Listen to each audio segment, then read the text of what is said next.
Amma bakkitti argamnu kun mandara qindaa galaan gurraa kaafamtoota misoomaa Kaasaanchisi.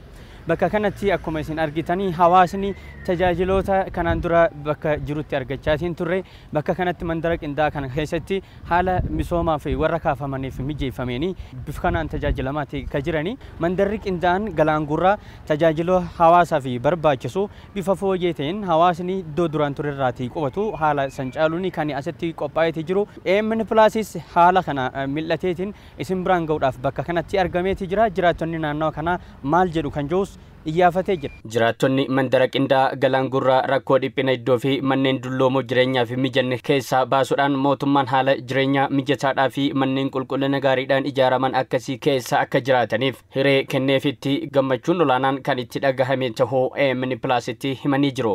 አፈር ቤት ነበረች ጠባብ ቤት ነበረች በጣም የቆሸሸና duraan mana dhiphaa kan biyyee irraa ijaarame kan dulloome fi jijjige baay'ee nama jibbisiisu kan roobni yoo roobe haalan dhimmisu keessan jiraachaa ture. Mootummaan ammoo rakkina ulfaataa san keessaa asitti ifatti nu baasee haala kanaan akka jiraannuuf haala nuuf mijeesse baay'een isaan galateeffadha. Jechan ittiin ibsuun qabu hundumaafuu mootummaa fi waaqayyoon haa galatooman. ሰማይና መሬት ነው ከመጥበቡም ሌላ የተነሳ duraanii fi amma wal bira yoo qabnu dachii fi samiidha. Dhiphina iddoorraa kan kee ganamaa fi galgala bishaan gadina lakkifte fi dhimmoota adda addaatiin hawaasni bakkichatti wal dhabaa ture. Amma kunoo kantiibaan teenya Aadde Adaanech iddoo qilleensa qulqulluu fi lafa bal'aa kan akka garaa keenyatti keessa sochoonu nu qubsiisuu isaanitti baay'ee gammanneerra. Waaqni isaaniif haa ta'u. እኛ ስንመጣ ሁሉ ነገር አልተሟላም ነበረ። dura gaafa nuti dhufnu akkanan turre mootummaan yeroo gabaabaa ji'a lama gad keessatti waan hundumaa xumuree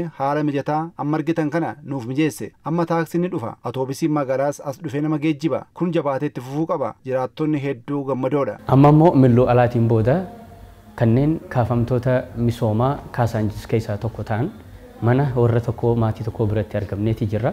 Haalli qabatamaan mana isaan duraan jiraachaa turaniitii fi amma gidduu jiru maal fakkaata? Jireenyas ganda mandara qindaa galaan gurraa akkami kan jiru iyyafachuuf asitti argamnee jira. Maal nuun jedhan laata? Jiraattuu mandara qindaa galaan gurraa keessaa tokko kan taate Aadde Tsahaay Abbabaa mandarichi bifa jireenyaa fi mijataa ta'ee fi tajaajiloota barbaachisu hundaa guuttateedha jedhanii jiru. Jireenya isaanii kan ammaa fi kan duraanis wal bira qabuudhaan ibsu.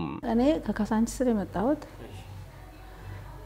እንግዲህ galaan gurraa ቆንጆ ነው። galaan gurraa baay'ee gaariidha. Manni bareedaa nuuf kennameera. Kan duraanitiin gonkumaa wal bira qabuun hin danda'amu. Duraan mana dulloomaa umurii dheeraa lakkoofsise kan jijjige keessa turre. Erga as dhufnee takkaa ibsaa fi bishaanis dhabnee hin beeknu.